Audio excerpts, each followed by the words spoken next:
को खड़ा कर दिया गया है। ये हिंदू मुसलमान के नशे में हम कितना अपना नुकसान करेंगे। हर चुनाव में उन्माद पैदा किया जाता है।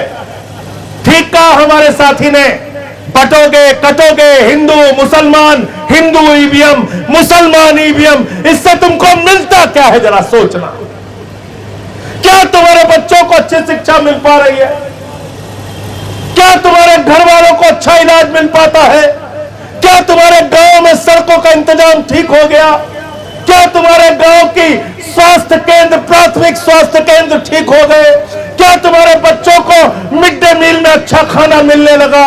सोचना, जरा गंभीरता से विचार करना। तुम्हारा क्या फायदा हो रहा है, इसको जरूर सोचना। इस हिंदू मुसलमान की नफरत की राजनीति में, जिसमें फंस के आप अपनी भी जिंदगी बर्बाद कर रहे हैं, देश की भी जिंदगी बर्बाद कर रहे हैं, मैं हाथ जोड़ के आपसे प्रार्थना करना चाहता हूं, इस राजनीति को कब्र के अंदर दफन कर दो, इसको जला दो शमशान में जाके। कहां पहुंचा दिया देश को। अभी बंगाल का चुनाव हुआ, कितना उन्माद पैदा किया गया वहां। उत्तर प्रदेश का चुनाव होता है, कितना उन्माद पैदा किया जाता है। यहां पे हमारे भारत का प्रधानमंत्री आता है, चुनाव प्रचार में नहीं बताता रोजगार कितना दिया, नहीं बताता किसानों के फसल का दाम दिया कि नहीं दिया, नहीं बताता खाद की बोरी का इंतजाम हुआ कि नहीं हुआ। हमारे देश का प्रधानमंत्री आता है, उत्तर प्रदेश के चुनाव प्रचार में कहता है, भाइयों और बहनों, तुम्हारे लिए एक बहुत बड़ी योजना लेके आया हूं। नौजवान कहता है, मोदी जी क्या है? बोले रुको बताता हूं। बुजुर्ग पूछता है, मोदी जी क्या है? कहते हैं अभी बताता हूं। माताएं बहनें पूछती है, मोदी जी क्या लेके आए हो? अरे बोले चिंता मत करो, अभी बताता हूं। फिर सब तैयार हो गए तन के, दोनों हाथ, बोले दोनों हाथ की मुट्ठी बांध लो। सबने हाथ मुट्ठी बांध ली। देखा ना, जादूगर लोग जैसे कराते हैं, जादू दिखाते हैं, ऐसे हाथ बनवा लिया। बोले हाँ भाई बताओ, अगर गांव गांव में कब्रिस्तान है तो शमशान होना चाहिए कि नहीं होना चाहिए? तो पब्लिक को समझ में नहीं आया, फिर से कह रहा है, अरे बताओ कब्रिस्तान है तो शमशान होना चाहिए कि नहीं होना चाहिए? अब मोदी जी कह रहे हैं तो पब्लिक कह रही है होना चाहिए, होना चाहिए, होना चाहिए। ऐसा पागल बना दिया है इस आदमी ने देश को। वो ये नहीं पूछ रहा है कि तुम्हारे गांव में स्कूल होना चाहिए कि नहीं होना चाहिए। वो नहीं पूछ रहा है तुम्हारे गांव में अस्पताल होना चाहिए कि नहीं होना चाहिए। वो ये नहीं पूछ रहा है बाबा साहब डॉक्टर भीमराव अंबेडकर के संविधान के मुताबिक तुमको सम्मान की जिंदगी मिलनी चाहिए कि नहीं मिलनी चाहिए। वो पूछ रहा है शमशान होना चाहिए कि नहीं होना चाहिए। जो प्रधानमंत्री तुमको शमशान देने की सोच रखता है, वो तुम्हारे बच्चों को कभी स्कूल और अस्पताल नहीं दे सकता, याद रखना। अरविंद केजरीवाल जाते हैं चुनाव प्रचार करने, भगवंत मान जाते हैं, संजय सिंह जाते हैं, आम आदमी पार्टी के नेता जाते हैं, तो कहते हैं हमको वोट दे दो, हम स्कूल बना देंगे। हमको वोट दे दो, हम बिजली फ्री करा देंगे। हमको वोट दे दो, हम पानी फ्री कर देंगे। अरे हमको वोट दे दो, तुम्हारे नहरों में पानी दे देंगे।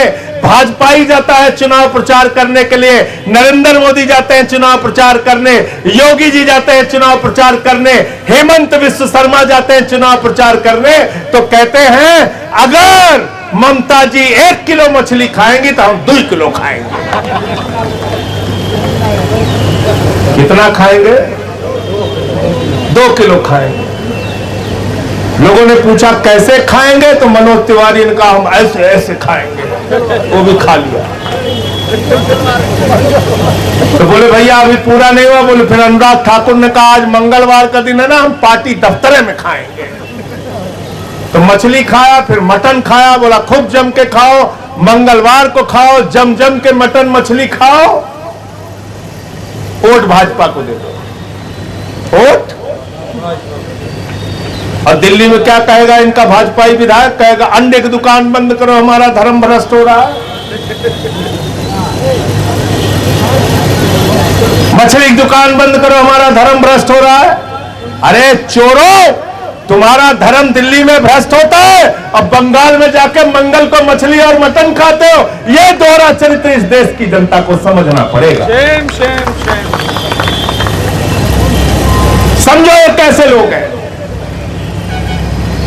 केजरीवाल कहते हैं स्कूल फ्री देंगे, बिजली फ्री देंगे, पानी फ्री देंगे। मोदी जी कहते हैं एक बार वोट दे दो, दंगा फ्री देंगे।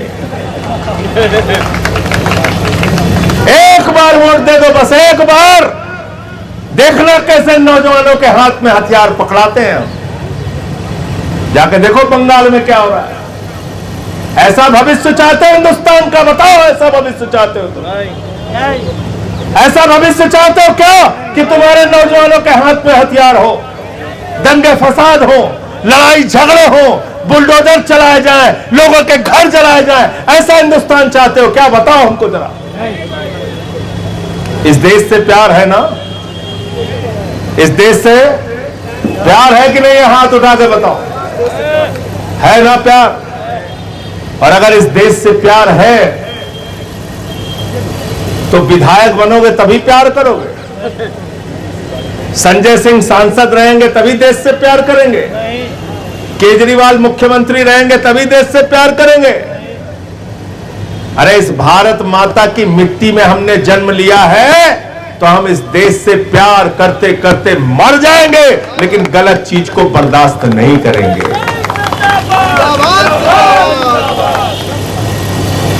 बताओ गलत कह रहा हूं? कहते 21 राज्य में जीत गए, तो क्या करें? 21 राज्य में तुम जीत गए, हम लोग तुम्हारे गुलाम हो जाएं? बताओ गुलाम हो जाओगे क्या इनके?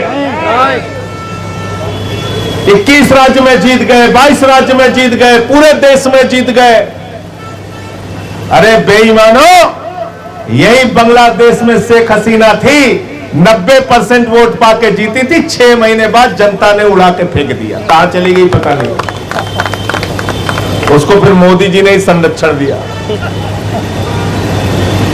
गलत तो नहीं कह रहा हूं?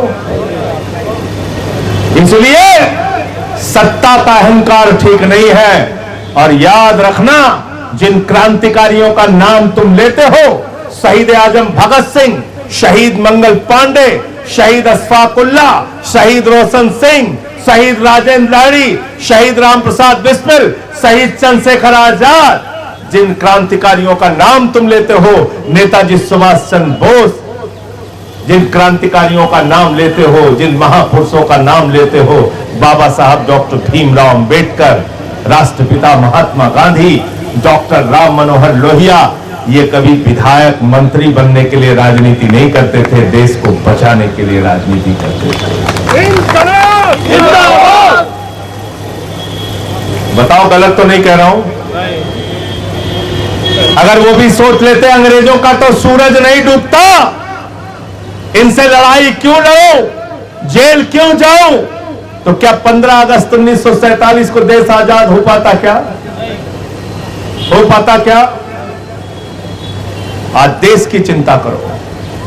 और अगर देश की चिंता होगी, नौजवानों की चिंता होगी, पेपर लीक के बारे में सोचोगे, हिंदुस्तान के भविष्य के बारे में सोचोगे, उत्तर प्रदेश के भविष्य के बारे में सोचोगे, तो चैन से कभी सो नहीं पाओगे।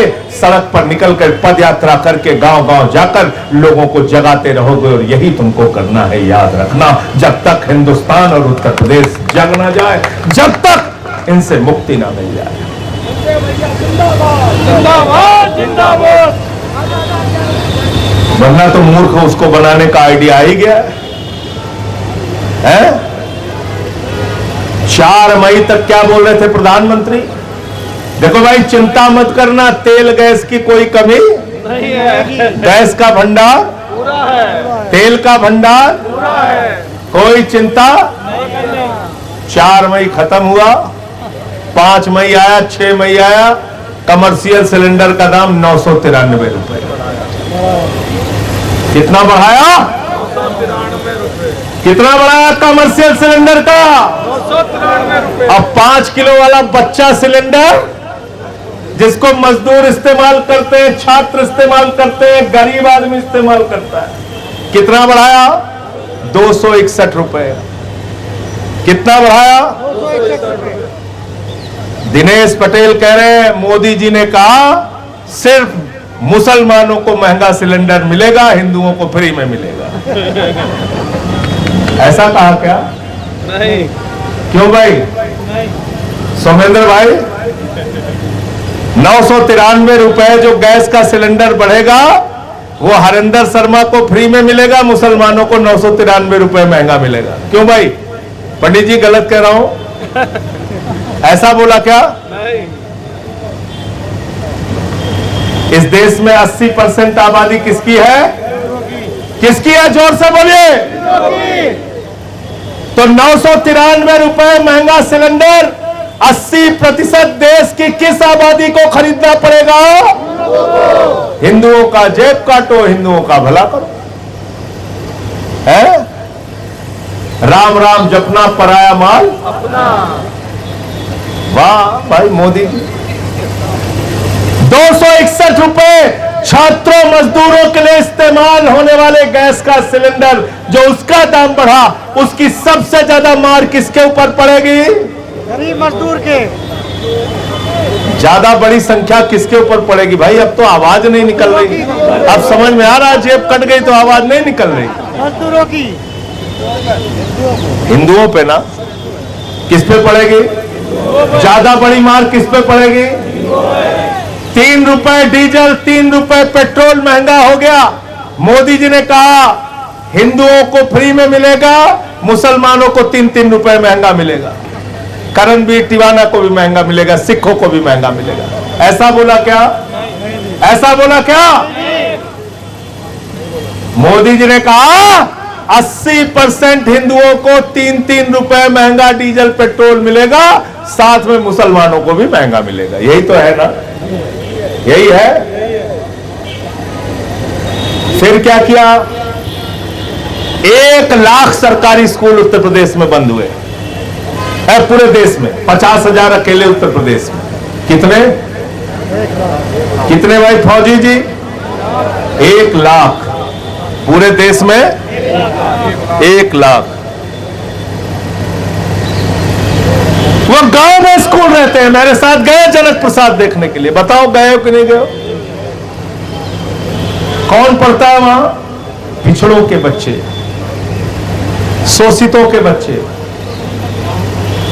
एससी समाज के बच्चे, आदिवासियों के बच्चे। वो उन सरकारी स्कूलों में पढ़ते हैं जिसको नरेंद्र मोदी और योगी आदित्यनाथ बंद कर रहे हैं। जिन स्कूलों में नमक रोटी खाने को मिलता है। उत्तर प्रदेश में अस्पतालों के अंदर मोमबत्ती में ऑपरेशन होता है। कुत्ते बैठे रहते हैं अस्पतालों की बेडों पे। आपको चिंता नहीं होती। सिर्फ हिंदू मुसलमान, हिंदू मुसलमान। सबसे ज्यादा नुकसान हिंदुओं का करने वाली सरकार अगर कोई है तो भारतीय जनता पार्टी की सरकार है। याद रखना, तुमको उन्माद में फंसाती है और तुम्हारा जेब काटने का काम करती है। काशी गए हो कि नहीं गए हो? सड़क चौड़ीकरण के नाम पे सबसे ज्यादा घर किसके तोड़े गए?